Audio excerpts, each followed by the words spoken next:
नमस्कार, जी बिहार झारखंड देख रहे हैं आप। मैं हूं आपके साथ ऐश्वर्या दुबे। आज मोदी सरकार 3 का पहला बजट पेश होगा। वित्त मंत्री निर्मला सीतारमण लगातार 7वीं बार आज बजट पेश करेंगी। वित्त मंत्री सुबह 8:40 पर अपने घर से मंत्रालय के लिए रवाना होंगी और फिर सुबह 10 बजे वित्त मंत्री और राज्य मंत्री बजट की कॉपी के साथ संसद भवन पहुंचेंगे। सुबह 11 बजे बजट पेश किया जाएगा।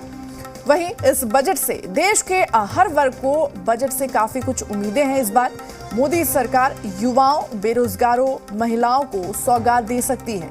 किसानों, व्यापारियों को भी बजट से काफी उम्मीदें हैं। वहीं इस बजट को लेकर, संसद सत्र को लेकर इंडिया गठबंधन की अहम बैठक होगी आज। बजट सत्र पर तय करेंगे अपनी रणनीति। कांग्रेस अध्यक्ष खड़गे के आवास पर मीटिंग होगी। तो ये बड़ी जानकारी आपको दे रहे हैं, बड़ी खबर इस वक्त की, जहां आपको बता दें कि आज बजट पेश करेंगी वित्त मंत्री निर्मला सीतारमण। तो आज पेश होगा मोदी सरकार 3 का पहला बजट। वित्त मंत्री निर्मला सीतारमण आज बजट पेश करेंगी। आपको बता दें कि 10 बजे वो संसद भवन के लिए रवाना होंगी। लगातार 7वीं बार बजट पेश करेंगी वित्त मंत्री निर्मला सीतारमण। सुबह बजट, बता दें कि सुबह 11 बजे से बजट यहां पर पेश होगा। देश के हर वर्ग को इस बार के बजट से काफी कुछ उम्मीदें हैं।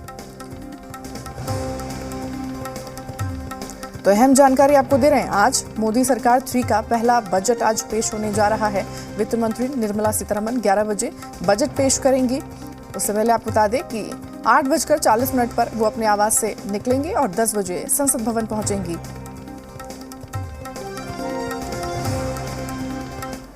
आज प्रधानमंत्री मोदी के तीसरे कार्यकाल का पहला बजट पेश किया जाएगा।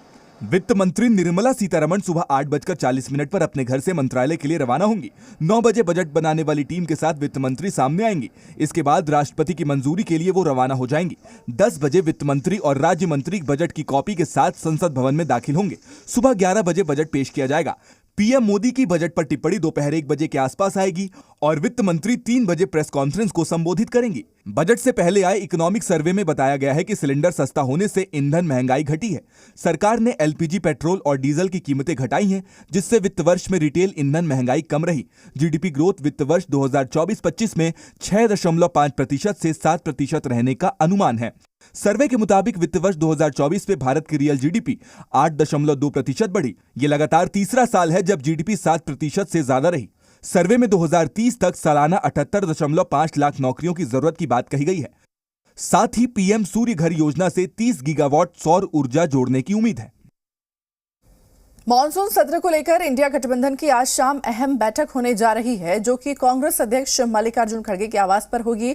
बैठक में इंडिया गठबंधन के सभी वरिष्ठ सांसद शिरकत करेंगे। इस बैठक में सरकार को तमाम मुद्दों पर घेरने के लिए रणनीति भी बनाई जा सकती है। मोदी सरकार 3.0 की ओर से आज बजट पेश किया जाएगा। वहीं इस सत्र को लेकर इंडिया गठबंधन आज शाम अहम बैठक करने जा रहा है। ये बैठक मल्लिकार्जुन खड़गे के आवास पर होने जा रही है। वहीं एक दिन पहले कांग्रेस संसदीय दल की नेता सोनिया गांधी के आवास पर कांग्रेस के शीर्ष नेताओं ने बैठक की। बैठक में मानसून सत्र के लिए कांग्रेस नेताओं ने अपनी रणनीति पर चर्चा की और नीट, यूजी पेपर लीक मामले, अग्निवीर योजना और मणिपुर हिंसा से संबंधित मुद्दों को जोरदार तरीके से उठाने का फैसला लिया गया।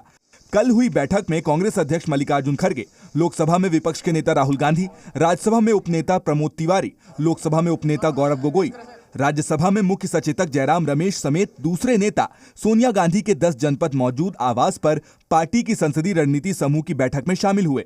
यह आगामी सत्र में हम किसानों का मुद्दा, हम अग्निवीर का मुद्दा और नीट का मुद्दा, ये तीनों में जो जाति हो रही है नौजवानों के साथ अग्निवीर के नाम पर जिस तरह हो रहा है, इस मुद्दे को प्रमुखता से उठाएंगे। वहीं इस बजट से आम से खास तक सभी को उम्मीदें हैं। बजट से क्या कुछ उनकी उम्मीदें हैं, आइए आपको सुनाते हैं। सर, फायदा होना चाहिए। पानी का उपलब्ध नहीं है, खाद बीज हम लोग का जल रहा है और हम लोग क्या कहेंगे, जौन मजदूर का पैसा बेरत हो रहा है, जो भी लोन है वो भी माफ नहीं हो रहा है। हमको उम्मीद है, फसल यहाँ पे सूख रहा है, नहीं पानी है, नहीं लला है, नहीं कोई चीज का व्यवस्था यहाँ पर है कि यहाँ बाबू जे फसल करे छे, फसल न है छे, गरीब दुखिया छे तो खेबे केना, तो वह सरकार हमरा आर के देते उपजा तबे न, अथी पैसा देते तबे न उपजा लगेबे। हम सब गरीब लोग छे, हटिया बटिया खेती करे छे लोग के, तो ओहिमे जे आधा बाँटि कऽ दै छियै तऽ हमरा एहिमे फायदा हेतै तबे ने देबै। हैं?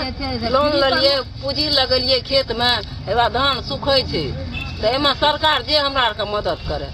होना चाहिए। जैसे अभी धान रोपाई हुआ है, हम लोग को पानी का सुविधा नहीं है, बिजली टाइम पर नहीं रहता है और महंगा भी पड़ता है, इसके लिए भी सुविधा होना चाहिए।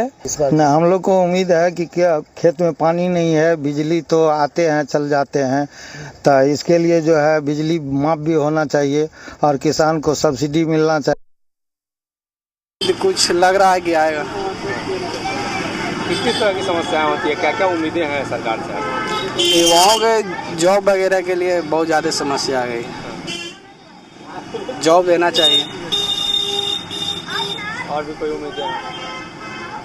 मेन रूप तो बात है कि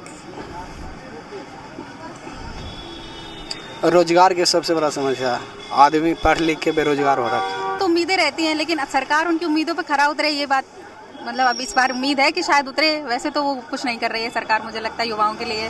देखिए बेरोजगारी कितनी ज़्यादा है, हम तो बहुत दूर से आए हैं यहाँ एग्जाम देने। युवाओं के सामने क्या प्रमुख मुद्दा है? सबसे बड़ा मुद्दा बेरोजगारी। हमें बस सबसे पहले रोजगार चाहिए।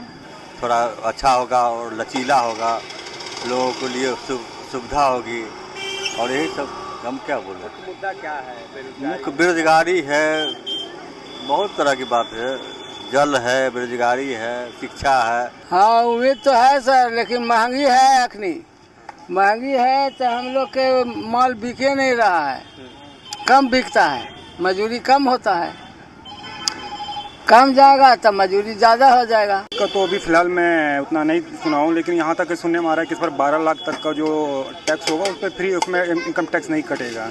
और दूसरा जहाँ तक बेरोजगारी की बात है, रोजगार अभी भी भारत में कमी नहीं है। उम्मीद का रहेंगे, दुकानदारी अब घट गए तो महंगाई की वजह से दुकानदारी नहीं हो रहा है। हाँ, सब चीज़ का रेट बढ़ गए, सामान का वजन घट गए। दुकानदार भाइयों को कोई उम्मीद नहीं है, रोड छाप दुकानदार को यहाँ रेट बढ़ाने में बहुत दिक्कत है। 2 रुपया बढ़ने पर कचरा होने लगता है और 10 रुपया बढ़ाने में सेंट्रल गवर्नमेंट या फिर भारत सरकार या बिहार सरकार जो भी हो, अनाज पर रेट बढ़ाने से गवर्नमेंट कोई भी हो गरीब से राहत तो नहीं लेता है, छोटा मोटा दुकानदार से राहत तो नहीं लेता है। बुजुर्ग के लिए दवा की व्यवस्था होनी चाहिए, वृद्धा पेंशन की व्यवस्था होनी चाहिए, सही ढंग से उसका इलाज करने की दृष्टिकोण के हिसाब से सरकार को सोचना चाहिए कि ताकि बुजुर्ग व्यक्ति को किसी प्रकार की परेशानी और कठिनाइयाँ न उठानी पड़े।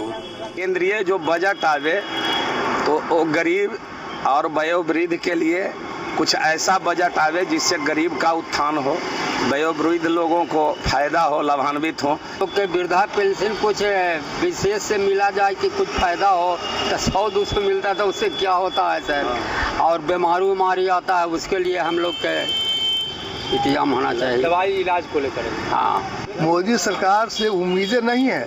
हम लोग माने कि पूरा देश माने कि कन्फर्म है कि यह सरकार जो है कि देश के इकोनॉमी विकास में है ना, हर वर्ग को, किसान के, मजदूर के, है ना, सभी के विकास के लिए यह जैसे कि काम कर रहा है, अब करेगा। अभी तो महंगाई बहुते है, सब कुछ महंगाई है। मान लीजिए सब्जी तो पार इसमें महंगाई पर चल रहा है किसान है, तो इससे तो दिक्कतें होता है किसान लोग को। अच्छा जी, सरकार से क्या उम्मीद है आपको? सरकार से यही उम्मीद है कि कुछ मान लीजिए किसान को फायदा पहुंचावे जी, यही उम्मीद करते हैं। संगठन करके किसान आदमी जितना भी है, एक पानी टैंक दिया जाए, सरकार से उम्मीद है, क्योंकि पानी कभी कभी बीच में बहुत नुकसान होता है फसल का। एक टोटी वो पानी वाला जैसे उस बाद में लगाया गया है जंगीराबाद में, तो अगर उस तरह लग जाएगा इधर तो किसान लोग को कुछ राहत मिल सकता है। बजट पेश होने के ठीक एक दिन पहले फिर से किसान आंदोलन की आहट सुनाई देने लगी है। किसान संगठन